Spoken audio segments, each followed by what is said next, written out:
السلام علیکم ناظرین، اپنی شادی کو کیسے بچایا جائے؟ زندگی ایک سفر ہے اور اس سفر میں میاں بیوی ایک ساتھی ہیں جن کی منزل بھی ایک ہوتی ہے اور راستہ بھی۔ دونوں کے درمیان ہم آہنگی اور ایک دوسرے کے دکھ سکھ میں برابر کی شراکت داری کا جذبہ ہو تو پتہ بھی نہیں چلتا اور سفر کٹ جاتا ہے، لیکن جب بات بات پر تکرار اور دوسرے کو رچ کرنے کے مقابلے جیسی صورتحال ہو تو یہ زندگی ایسا سفر بن جاتی ہے کہ جیسے کانٹوں پر ننگے پاؤں چلنا ہو۔ شادی کے کچھ عرصے تک تو میاں بیوی کے درمیان جو الفت اور محبت رہتی ہے وہ محبت کے جذبات دن گزرنے کے ساتھ ساتھ سرد مہری میں تبدیل ہونا شروع ہو جاتے ہیں۔ ایک چھت کے نیچے اور ایک ہی چار دیواری میں زندگی بسر کرنے کے باوجود اجنبیت کی دیوار کھڑی ہو جاتی ہے، جیسے ریلوے اسٹیشن کے ویٹنگ روم میں بیٹھ کر ٹرین کی آمد کا انتظار کرنے والے دو مسافروں کے درمیان حائل ہوتی ہے۔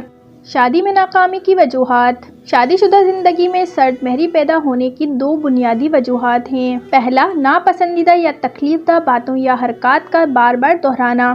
دوسرا، خود کو وقت کے ساتھ ساتھ ڈھالنے کی خواہش کا فقدان۔ بعض لوگوں کا ماننا ہے کہ میاں بیوی کے درمیان شدید عارضی اور مستقل نوعیت کی سرد مہری کا سبب معاشی حالات اور مزاجوں کی عدم ہم آہنگی بھی ہو سکتی ہے، مگر کبھی کبھی صرف معمولی سی نوک جھونک بھی رشتہ ٹوٹنے کا باعث بن جاتی ہے۔ مفید مشورے۔ میٹھے بول۔ میاں بیوی کے درمیان تلخی اور کڑواہٹ ختم کرنے کے لیے یوں تو اب تک کوئی دوا ایجاد نہیں ہوئی ہے، ہاں صرف پیار بھرے دو بول بھی وہ کام کرتے ہیں جو زہر کے لیے تریاک سر انجام دیتا ہے۔ اچھے ماحول میں خلوص دل سے کہے محبت بھرے جملے حالات کو ہی بدل دیتے ہیں۔ رائے کا احترام۔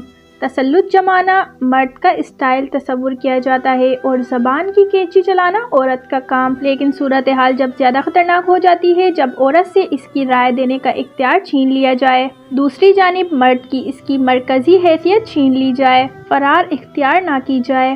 بعض افراد گھر میں امن قائم رکھنے کے لیے اخلاقی اموار سامنے آنے کے باوجود احتجاج بند کرنے کے بجائے طویل خاموشی اختیار کر لیتے ہیں، یہ اچھی علامت نہیں ہے، اس سے تعلقات میں مزید خلل واقع ہو جاتی ہے۔ اچھی شادیوں میں دونوں فریق مسائل پر بات چیت کرتے ہیں، یہ مستقل سرد مہری اور طویل خاموشی بعض اوقات دھماکہ خیز واقع ہو سکتی ہے۔ اسی طرح حالات بگڑنے کی صورت میں میاں کا گھر سے چلے جانا یا عورت کا میکے کی طرف رخ کرنا حالات کو مزید بگاڑ سکتا ہے۔ ایک راہ کے مسافر دو راہوں کے مسافر بن جاتے ہیں اور بعض لوگ اس دوری کا فائدہ اٹھاتے ہیں اور غلط فہمیاں پیدا کرتے ہیں۔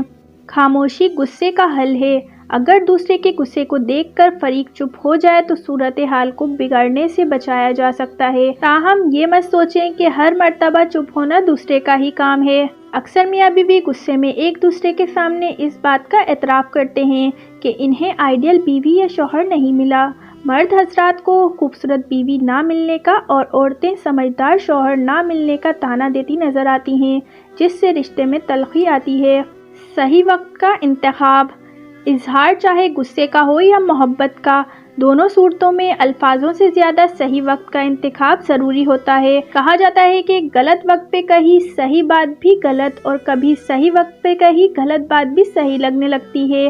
الفاظ کے مناسب چناؤ میں دیر ہو سکتی ہے، جبکہ رویے سے کسی بات کا اظہار آسانی سے کیا جا سکتا ہے۔ موقع محل کے حساب سے اپنی جذبات کا مناسب اظہار بہت سی پیچیدگیوں سے بچا جا سکتا ہے۔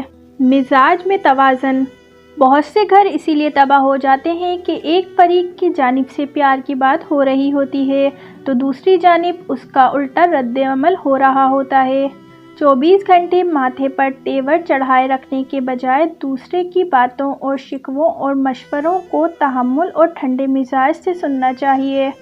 اگر کسی سے کوئی غلطی ہو جائے تو اس بات کا پتنگڑ بنانے کے بجائے اسے برداشت کر کے ایک دوسرے کو یہ بتانا چاہیے کہ اس غلطی سے کیسے بچا جا سکتا ہے اور مستقبل میں ایسا کیا کریں کہ غلطی کا اعادہ نہ ہو سکے۔ چھوٹی چھوٹی باتوں کا خیال۔ بد سے بدترین حالات میں بھی ایک دوسرے کی سالگرہ منانا یا دیگر اہم موقعوں پر مبارکباد یا تحائف دینا مت بھولیں۔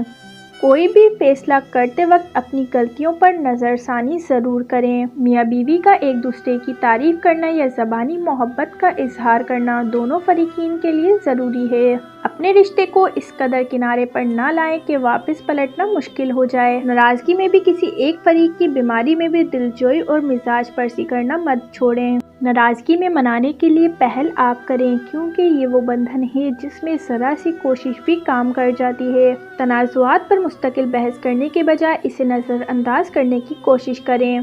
ماضی کی تلخیوں کو بھلا کر مستقبل کی بہتر منصوبہ بندی کریں۔